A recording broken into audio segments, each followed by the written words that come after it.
Joel Embiid returned last night to play a surprising 29 minutes, scored 24 points, 6 rebounds, 7 assists, 3 steals, as the Sixers held off the Thunder 109 to 105. Keyshawn, how did Embiid look to you?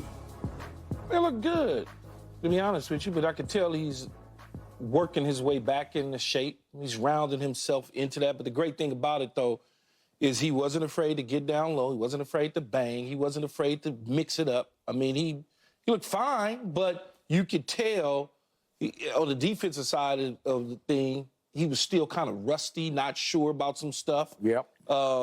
Offensively, he looked like a guy that missed 2 months. He still had 20. Look, he was 12 for 12 from free throw, right? He hit every last free throw, as you say, free throw. He got all those points. He was 6 of 14 from the field. Yep. He had 7 assists, 6 boards. He looked good. I mean, he looked like, but you could tell there's something that's there. The engine is trying to get cranked up. It's not at full tilt. It's like one of those old Mustangs probably used to have back in the Oklahoma days. In fact, my first car was a Mustang. You got to turn it on. It's one of those deals with him. Mine worked pretty well. And then eventually, yeah, his engine is going to get going. Now, the big question is, where does that leave the Philadelphia 76ers in the grand scheme of things? They sit in the 8th spot as of right now, which is the play-in. They're a game and a half, I think, out of the 6th spot. Mm-hmm. Can they catch the Pacers? Can they catch them? That's the question. Is he going to be able to finish the deal at the end of the season to the point where they catch and get into that 6th spot? Now, the longer that they play, and if they can avoid Boston early, somehow avoid them based on how it all shakes out, then it may be Boston and Philadelphia in the end because of the way Milwaukee is showing up and playing right now. Although the Milwaukee situation without Dame last night made you scratch your head against the Wizards, and we'll obviously talk about that later on. But we will. I walked away yesterday when we started talking about Embiid and what the Sixers could be, thinking, okay, I don't know that they can, but then watching them play last night, even without Tyrese Maxey in the lineup, correct. And Maxey plays a lot better when Embiid is in the lineup, that, we may be talking about a Celtic Sixer Eastern Conference final, depending on how the Sixers finish up. Okay. But if it's the first round, I'm on the edge of my seat. But you want to, the longer that they extend their playoff run, the more dangerous they can become because of him as he rounds into shape. Although in the past, the farther they go, the worse it gets. Well, I mean, that's the past, though. Yeah. It ain't the same coaches. It ain't the same players. There's a couple of the same players. But it's a different team, different year.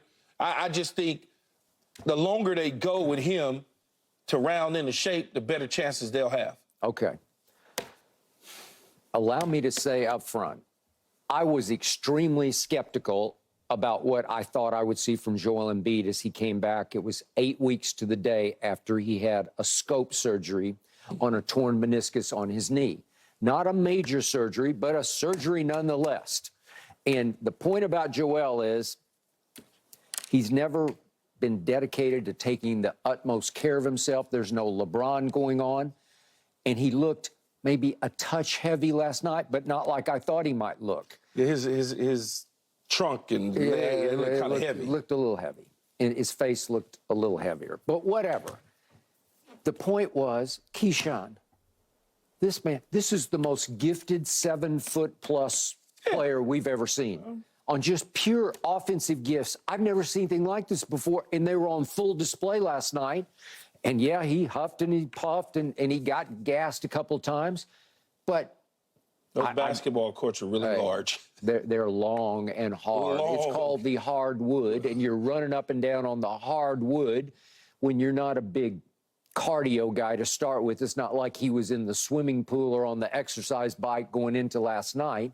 He tried to play his way in shape through some practices, and there was it was shocking because it was only 2 hours before the game that they suddenly announced he was good to go. Still gave him 30 minutes. Though. Yeah, but the NBA is not going to love this because they'll have to look into this because you got all the gambling situation with you got to declare. You got to declare early, what in or out. And he was supposed to be out until 2 hours before the game, and all of a sudden they said, well, he's now questionable. Oh, you went from completely out to questionable, and it was clear he was just ready to go. I think they wanted him to show up to the arena and say, I'm good. Well, he didn't show up. Yeah. He didn't go to shoot around. Yeah, but I mean before the game, 2 hours before the game.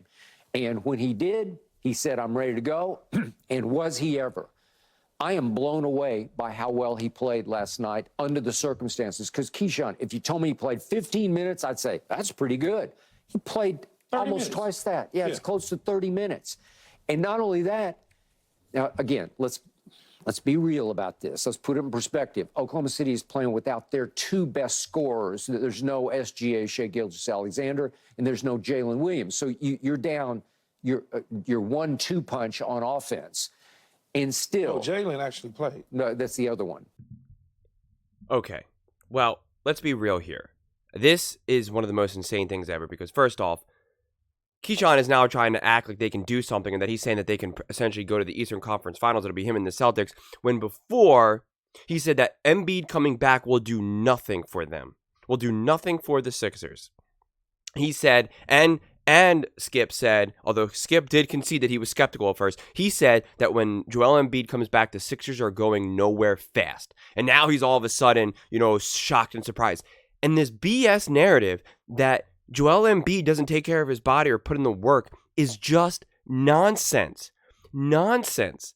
The guy is in such great shape. He has a difficult basketball body. He is a big-bodied dude. That is a fact. But he works out. He puts in the work. He is pure muscle. And he looks a little heavy in the face for a couple reasons. First and foremost, it's his haircut.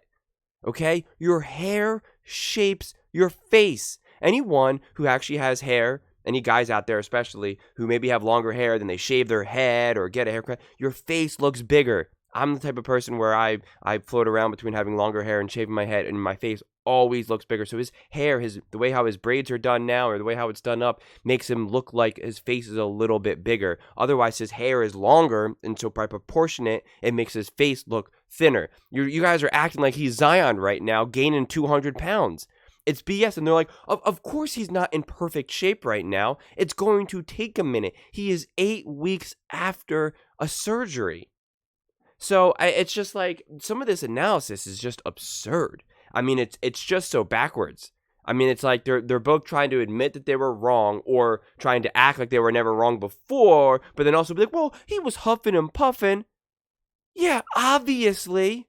It's his first game back after missing 29 games. It's going to take him a minute. But within the next few games, it's going to be a rapid progression. That's what happens.